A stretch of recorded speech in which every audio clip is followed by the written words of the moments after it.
Today we're talking about momentum. The real reason big producers keep getting bigger is because they know how to use momentum to their advantage. Let's say you land a big placement and you've made it, but how do you stay made? Or even regain momentum after you've lost it? Last year, I landed in one of my biggest placements ever. Listen, I don't wanna hurt anybody. My bitch is a brat, had to brick in the body. I don't need a bodyguard, only got bodyguards with me cause I don't want broke catching bodies. But I got too comfortable. I took a break from music, I stopped checking my Instagram DMs, and honestly, I fell off. So today we're talking about the 3 biggest myths when it comes to momentum and actionable solutions to fix them. By the way, my name's Reid. I've charted on Billboard multiple times. I have over 30 million streams across all platforms on my production. Okay, let's jump right in. Myth number 1, momentum automatically equals network. This is the biggest myth that I see producers everywhere believing. They see producers on Instagram, maybe on Facebook or on TikTok, land a big song, and then starting to get hit up by all these other producers and wanting to work with them. This is rarely the reality of what actually happens. A placement gets attention, a lot of attention. But if you're not using that attention and leveraging it into creating a network for yourself, you're doing something wrong. Here's exactly what I should have done after my placement dropped. I should have DM'd all the other producers on the album. Doing this creates an automatic sense of connection because you guys were already a part of something bigger together. Leading with, hey, insert name, I saw we were on the same album. Congrats, we should get some work in. Something like that is super easy to get a response from because that automatic connection will make them more likely to respond to you. Also, I should have been researching A&Rs that are possibly in this artist camp or even outside of it. A&Rs love to have new producers to send them beats and send them ideas. This is because they're constantly working on projects for labels or for independent artists, and they like to have source material. After reaching out to all these people, you also want to make sure that you're leveraging the attention from other producers. Connecting with the producers that are liking or commenting on your post can provide real value. You never know where someone's gonna be in 1, 2, or even 3 years.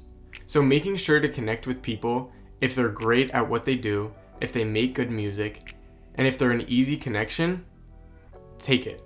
And as a side note, if you need help finding producers to work with, comment down below and I'll make a video explaining exactly how I reach out to producers via Instagram and all that. In my story, the moment passed. I didn't do any of these things that I said that you should do. I just let it go.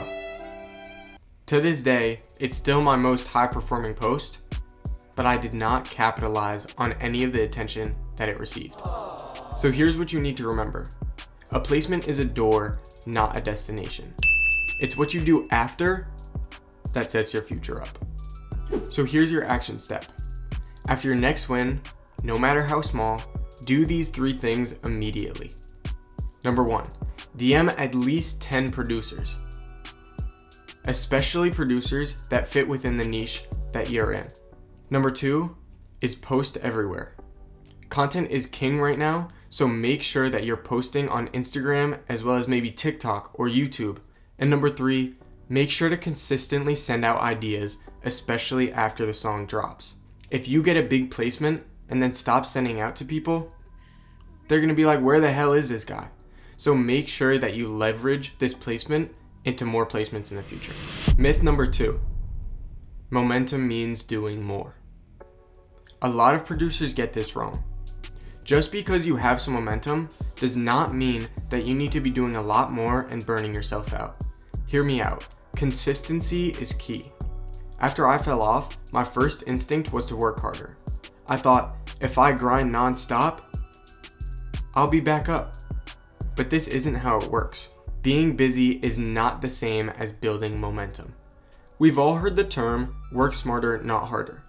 But how can we apply it to music? Set some time aside and write these things down.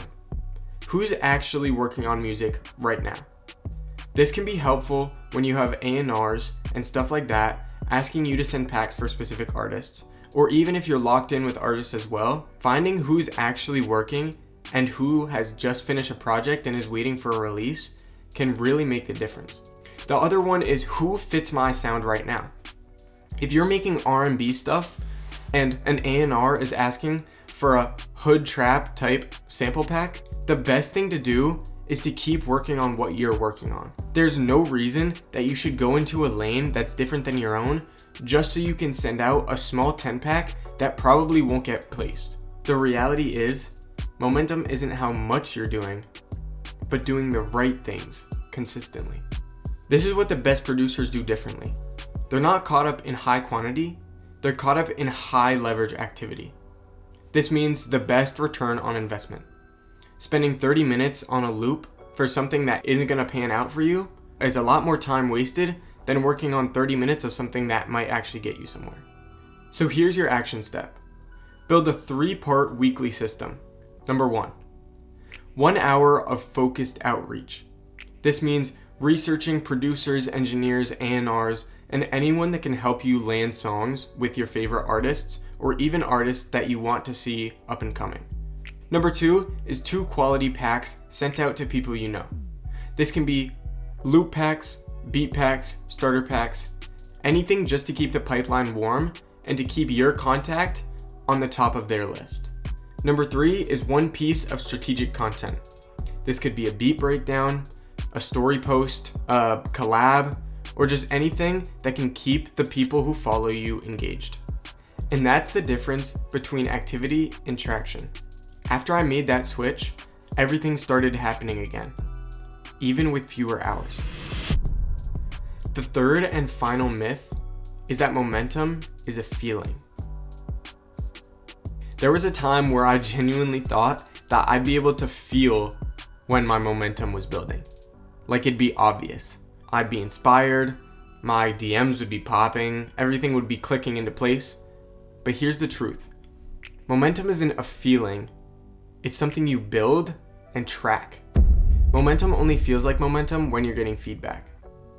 But if you don't stay in motion in specific ways, those things disappear and you won't get them back until you get back going. This is where I had to flip my mindset. Instead of asking, do I feel like things are moving forward?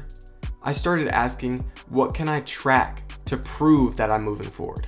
And here's how the big producers keep score, even during their quiet periods. They see if people are talking about them without being prompted.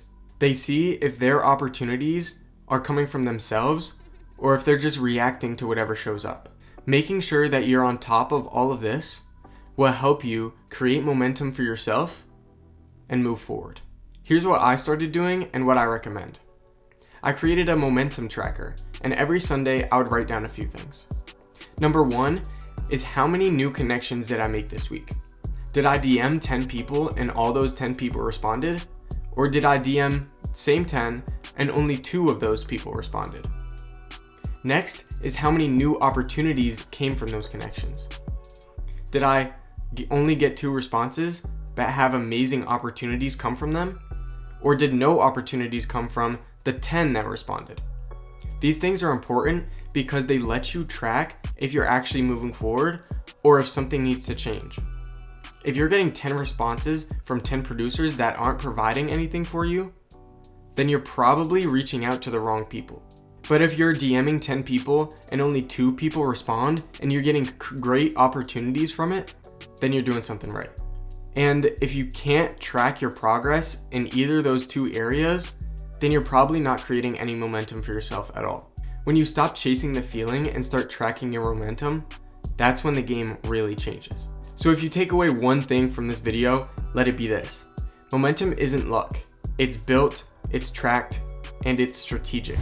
And like I said earlier in the video, if you want me to create a video on how to reach out to artists and producers, drop a comment down below.